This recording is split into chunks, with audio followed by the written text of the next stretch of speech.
தமிழ்ஞான உறவுகளுக்கு வணக்கம். திருக்குறள் கதைகள் 5.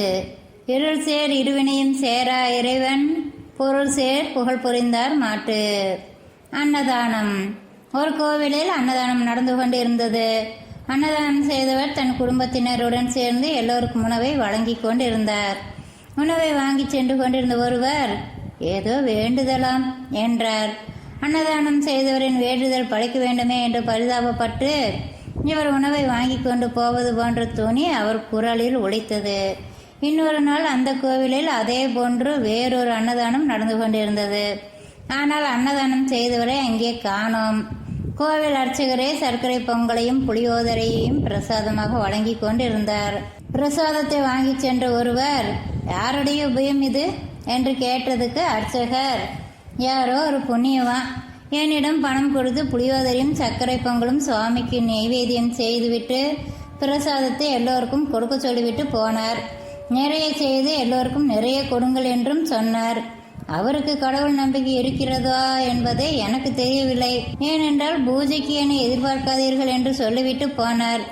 அதன்படியே அவர் இன்று வரவில்லை என்றார். இந்த இரு அன்னதானங்களை பற்றி ஆன்மீக சொற்பொழிவாளர் ஒருவரிடம் கேட்டேன். அவர் சொன்னார், தானே நேரில் அன்னதானம் செய்தவர் ஏதோ ஒரு பலன் எதிர்பார்த்து செய்திருக்கிறார். நல்லது செய்தால் நல்லது கிடைக்கும் என்ற எதிர்பார்ப்பில் செய்யப்பட்டது அது. இது போன்ற நல்வினைகள் நமக்கு குறுகிய பலனையே அளிக்கும்.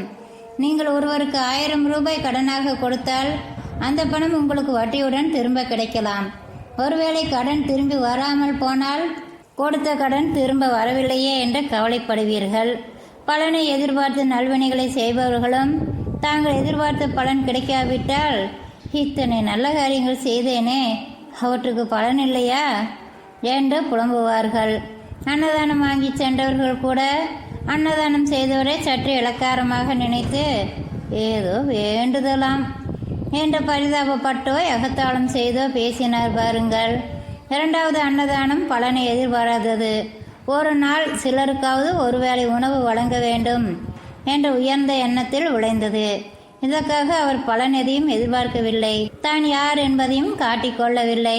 கோவில் பூஜையில் கலந்து கொண்டு புண்ணியத்தை அடைய வேண்டும் என்றோ, அன்னதானம் பெற்று செல்பவர்கள் தம் முகத்தை பார்த்து தன்னை வாழ்த்த வேண்டும் என்றோ அவர் எதிர்பார்க்கவில்லை.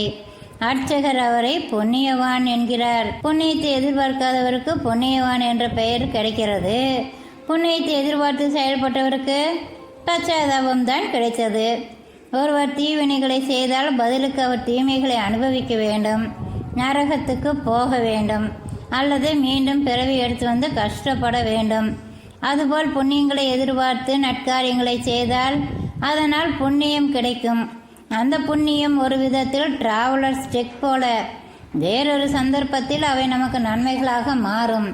டிராவலர்ஸ் செக்கை மாற்றுவது போல நம் விருப்பப்படி விருப்பமான நேரத்தில் விருப்பமான விதத்தில் மாற்றிக்கொள்ள முடியாதுதான். ஆயினும் புண்ணியங்களுக்கு பலன்கள் நிச்சயமாக கிடைக்கும். அந்த நட்பலன்கள் இந்த பிறவிலேயே கிடைக்கலாம், அல்லது அடுத்த பிறவியில் கிடைக்கலாம், அல்லது உல்லாச பயணம் போல சில காலம் சொர்க்கத்தில் இன்ப வாழ்வு வாழும் வாய்ப்பு கிடைக்கலாம். ஆனால் அதன் பிறகு மீண்டும் பிறவி உண்டு. ஆனால் பலனை எதிர்பாராமல் நன்மைகளை செய்பவர்கள் இறைவனுக்கு நெருக்கமாக ஆகிறார்கள். நிஷ்காமிய கர்மம் என்று கீதையில் பகவான் சொல்கிறார். அதாவது பலனை எதிர்பாராத செயல். இத்தகைய செயல்களை செய்பவர்களுக்கு இவ்வுலக வாழ்க்கையே சொர்க்கமாகும். இப்பிறவி முடிந்ததும் அவர்களுக்கு மறுபிறவி இருக்காது. இறைவன் திருவடி நிழலிலேயே நிரந்தரமாக இருக்கும் பேறு கிட்டும். ஆனால் இப்பிறவிலேயே இறைவனின் திருவடிகளை பற்றியவர்களால் தான் இதுபோன்று பற்றற்று செயல்பட முடியும். எனக்கு ஓரளவு புரிந்தது போல் இருந்தது. உங்களுக்கு? திருவள்ளுவர் சொல்வதும் இதைத்தானோ? இருள் சேர் இருவினையும் சேரா இறைவன் பொருள் சேர் புகழ் புரிந்தார் மாட்டு. குறள் 5.